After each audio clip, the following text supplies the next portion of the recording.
राधे राधे बंधु।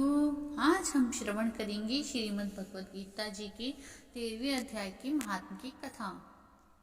महादेव जी माता पार्वती से कहते हैं, अब हम 13वें अध्याय की अगाध महिमा का वर्णन करेंगे। उसे आप ध्यान से सुनो।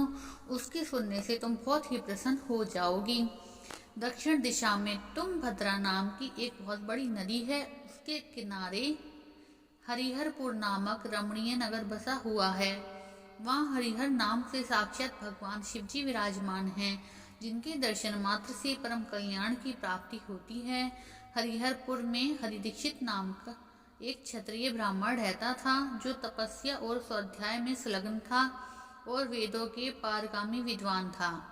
उनकी एक स्त्री थी, जिसे लोग दुराचार कहकर पुकारते थे। इस नाम के अनुसार ही उनके कर्म भी थे। वह सदा पति को कुवाक्य कहती थी।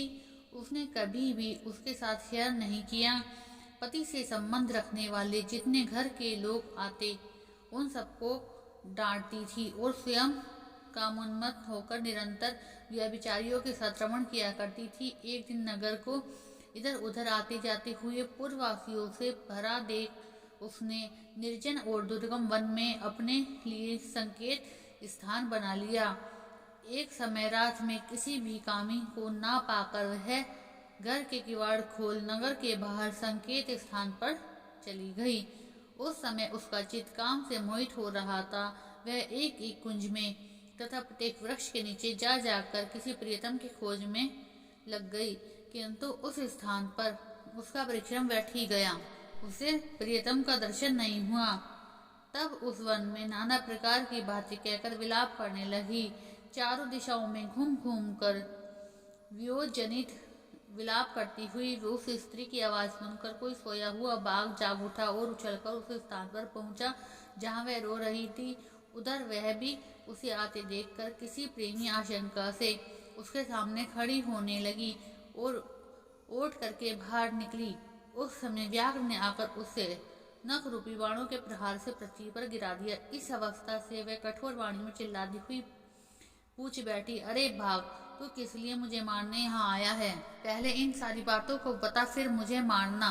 उसकी यह बात सुनकर प्रचंड पराक्रमी व्याघ्र क्षण भर के लिए उसे अपना ग्रास बनाने से रुक गया और हंसता हुआ सा बोला, दक्षिण देश में मलापहा नामक एक नदी है। उसके तट पर मुनिपर्णा नगरी बसी हुई है।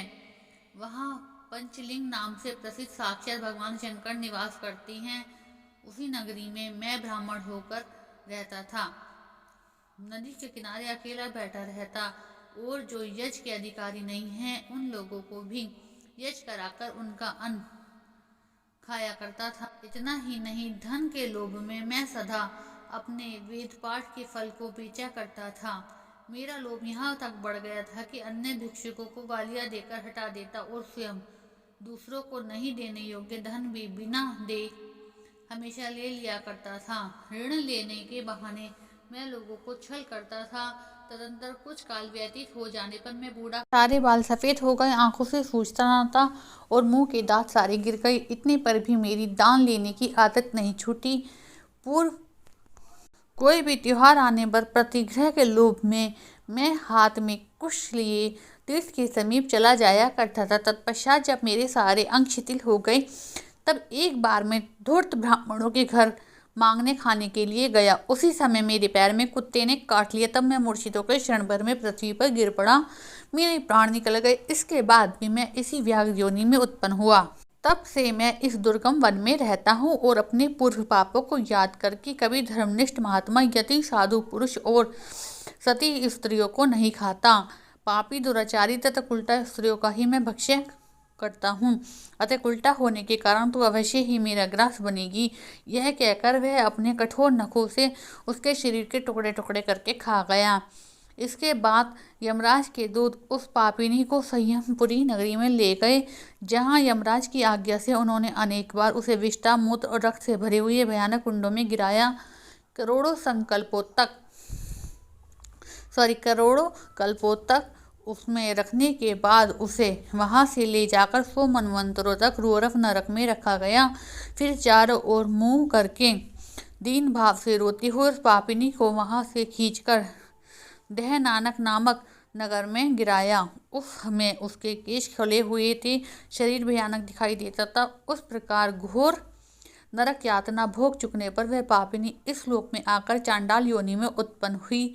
चांडाल के घर में भी प्रतिदिन बढ़ती हुई वह पूर्व जन्म के अभ्यास से पूर्वज पापों में प्रवृत्त रही। फिर उसे कोढ़ और राजयक्षा का रोग हो गया, नेत्रों में पीड़ा होने लगी। फिर कुछ काल पश्चात वह पुनः अपने निवास स्थान हरिहरपुर नगर को गई, जहाँ भगवान शिव के अंतःपुरी स्वामिनी जम्बा देवी विराजमान थी। वहाँ उसने वासुदेव नामक एक पवित्र ब्राह्मण का दर्शन किया, जो निरंतर गीता के 13वें अध्याय का पाठ करता रहता था। उसके मुख से गीता का पाठ सुनते ही वह चांडाल शरीर से मुक्त हो गई और दिव्य देह त्याग कर स्वर्गलोक को गई। बोलो गीता महात्म की जय हो।